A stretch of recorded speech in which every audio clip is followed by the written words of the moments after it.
You ask Tiger to calculate. This deals with finding the midpoint between 2 points. The midpoint between the 2 points is 0, 3.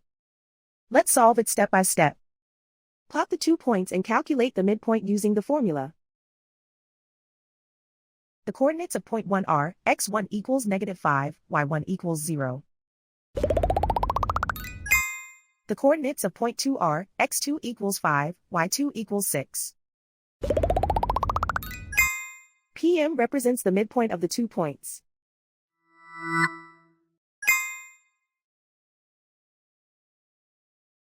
Use the x values in the midpoint formula to find the midpoints x. x1 equals -5.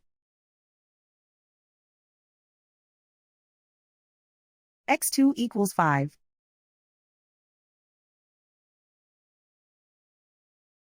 Simplify the arithmetic.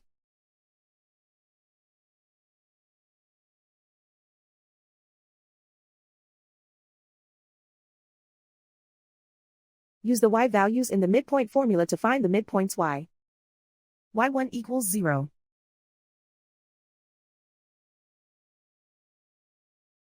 y2 equals 6.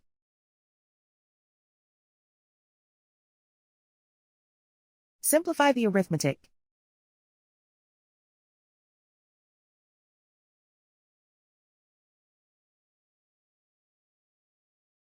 And so, the midpoint is 0, 3.